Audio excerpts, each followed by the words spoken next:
Halo, halo, apa kabar? Semoga selalu dalam keadaan sehat walafiat. Assalamualaikum warahmatullahi wabarakatuh. Saya Herzul Arif. Seperti sudah bisa diduga, setelah libur panjang Hari Raya Idul Fitri, indeks harga saham gabungan hari ini, Selasa 8 April 2025 yang baru dibuka kembali, itu langsung anjlok. Ini nilainya, angkanya nggak main-main, ini sampai 9%, dan kemudian membuat otoritas bursa efek itu langsung menghentikan sementara perdagangan, atau yang sering disebut sebagai trading halt, itu selama 30 menit. Ini aturan, sebelumnya kan kalau sudah menyentuh 5% itu langsung dilakukan trading halt. Sekarang diubah menjadi 8%, dan ini pasti karena sudah 9% ya langsung terkena trading halt. Anjloknya indeks harga saham gabungan ini semakin melengkapi indikator memburuknya perekonomian negara setelah rupiah terus melemah terhadap dolar. Ini kalau Anda yang mencermati nilai rupiah kan, kemarin memang kelihatan sekali bagaimana terus melambung bahkan tembus di atas 17.000 rupiah. Ya, ini jauh lebih tinggi dibandingkan dengan angka pada krisis moneter tahun 1998. Hari Senin tanggal 7 April 2024 rupiah itu sempat tembus di atas 17.000 per dolar, kemudian bisa mulai turun karena seperti diakui oleh Bank Indonesia dilakukan intervensi.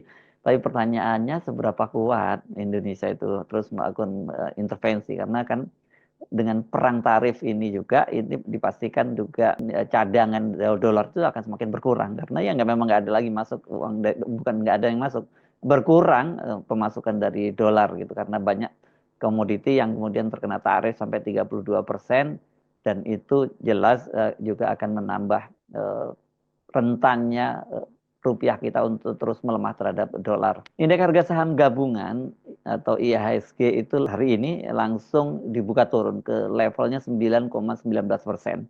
Jadi sekarang ini levelnya 5.912,06 ya. Dan kemudian bursa efek itu seperti saya sebutkan tadi langsung menghentikan perdagangan sementara atau trading halt selama 30 menit. Kalau kita lihat dari gerakan harga-harga saham ya bagaimana nggak ambruk kalau sebanyak 552 saham nilainya turun, hanya 9 yang naik, dan 65 itu stagnan. Nilai transaksi mencapai 1,93 triliun, ada 1,59 miliar saham yang dilakukan dalam 64.620 kali transaksi. Dan kemudian penurunan indeks harga saham gabungan pagi tadi itu membuat kapitalisasi pasar merosot menjadi 10,218 triliun. Setelah dihentikan selama 30 menit, pasar dibuka kembali dan ini lumayan ya, penurunannya berkurang di kisaran 8%. Indeks harga saham gabungan itu tercatat turun 8,03% atau 5.222,64 poin ke 5.987,98. Ambruknya indeks harga saham gabungan ini sesungguhnya sudah bisa diprediksi sebelumnya ya. Karena kan kita saja ini karena Lebaran kemudian tutup cukup panjang, libur cukup panjang, sementara bursa saham di internasional kan terus berjalan, dan kita melihat bagaimana saham-saham di internasionalnya juga berjatuhan. Jadi ini bukan hanya Indonesia saja sesungguhnya. Ini adalah dampak global dari perang tarif ini atau Trump-demi ya. Ini jadi kayak ini pandemi yang disebabkan oleh Trump gitu. Kinerja dari indeks harga saham gabungan kita sesungguhnya juga sudah dalam sebulan terakhir ini ya itu memburuk. Pada tanggal 18 Maret lalu itu juga dilakukan trading halt atau dihentikan 30 menit perdagangannya, karena pada waktu itu indeks harga saham gabungan turun sampai 5%. Tapi penyebabnya beda. Kalau kemarin itu penyebabnya yakni setelah pemerintah atau Menteri Keuangan itu mengumumkan soal defisit anggaran dari APBN kita. Ini kan sebelumnya kinerjanya itu kinerja Januari Februari tidak segera dirilis.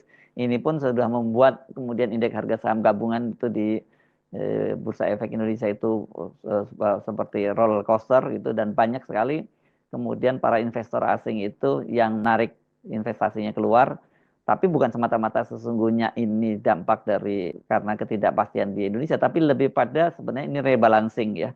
Karena seperti biasa kan setiap kali pada awal tahun begitu para broker-broker ini melakukan rebalancing, mana aset-aset yang mungkin akan di-cut loss dan mana yang kemudian bisa lebih menguntungkan. Jadi ya wajar kalau kemudian banyak yang terbang dari Indonesia. Tapi ini kemudian menimbulkan ya semacam panic selling di dalam negeri karena melihat situasi semacam itu. Nah, itu yang kemudian memperburuk indeks harga saham gabungan anjlok sampai 5%. Ditambah lagi tadi itu kekhawatiran melihat defisit anggaran kita yang ini yang tidak pernah terjadi sebelumnya.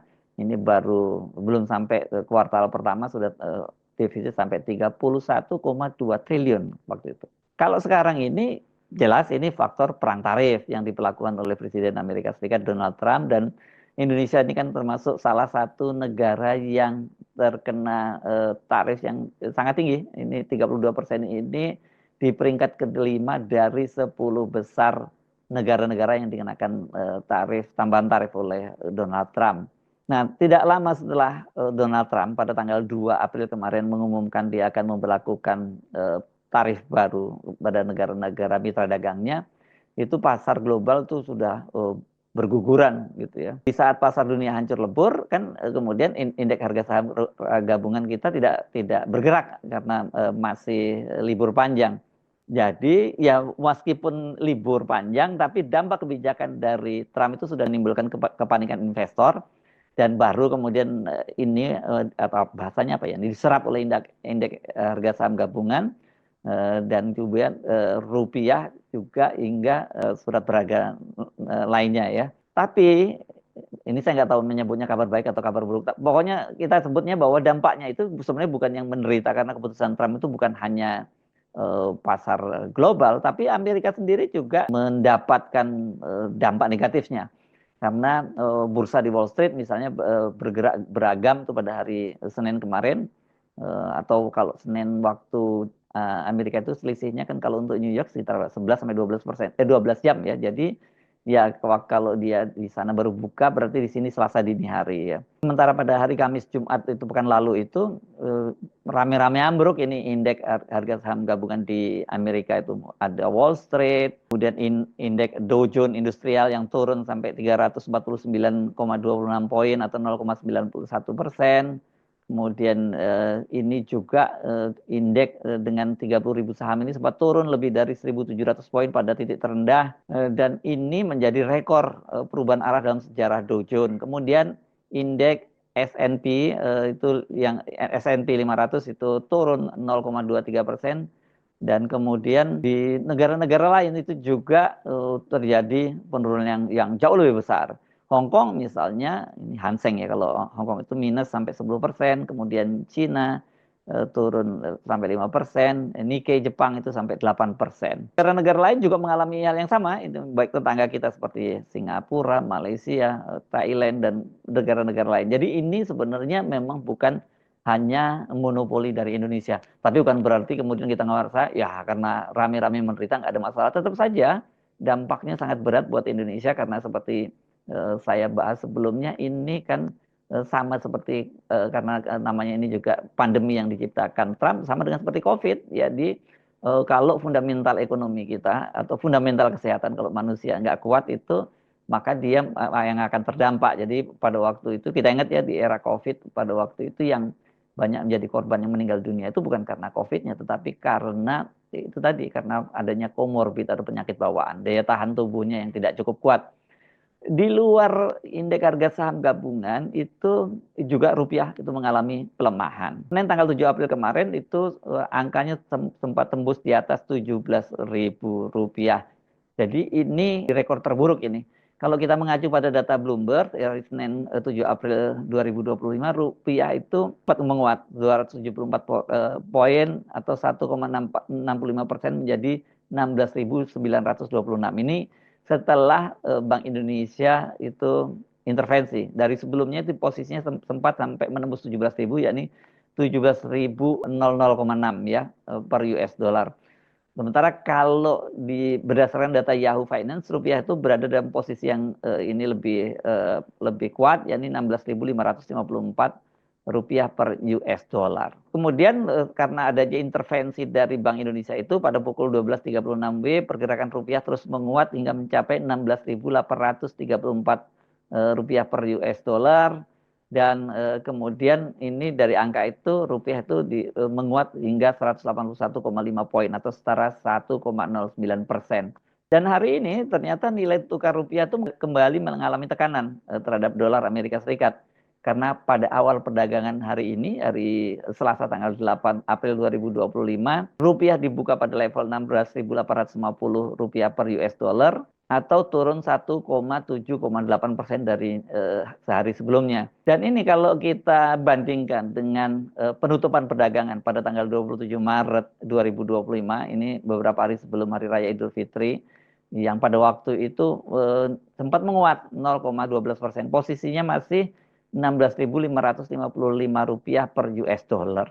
Jadi ini benar-benar kelihatan angkanya terus terus menurun ya rupiah ini, dan bersama dengan indeks harga saham gabungan, kemudian juga surat-surat berharga lainnya, ya ini bisa makin berat itu tekanan terhadap ekonomi kita. Nah, kalau tadi saya sebut misalnya ini lebih buruk dari tahun 98 itu, kenapa? Karena pada waktu itu rupiah itu berada pada level 16.800 rupiah per US dollar. Tapi kan jangan dibandingkan seperti nilainya seperti April seperti sekarang ya, karena pada waktu itu kan rupiah itu tadinya di kisaran 2.400 sampai 2.500, tapi terus turun sampai 16.800. Kalau sekarang ini kan 17.000, tapi kan sebelumnya sudah nilainya di kisaran 16.000, sekian.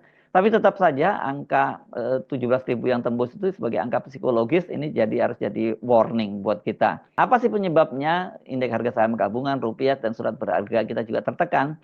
Ya karena tadi perang tarif dari Trump itu bikin khawatir pasar ya.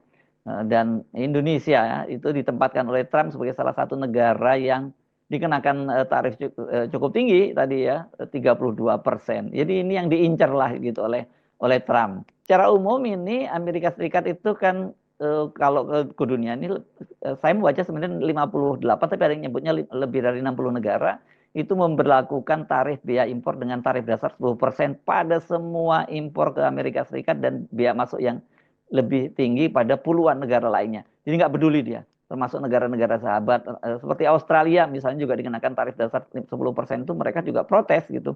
Sementara kalau negara tetangga yang paling dekat seperti Kanada dan Meksiko itu kan ini dikenakan tarif tambahan lagi yang juga sangat tinggi sampai 25%. Jadi ini yang membuat kemudian pasar-pasar itu bereaksi. Sementara untuk Meksiko dan Kanada itu ditunda sampai 1 bulan ke depan pemberlakuannya.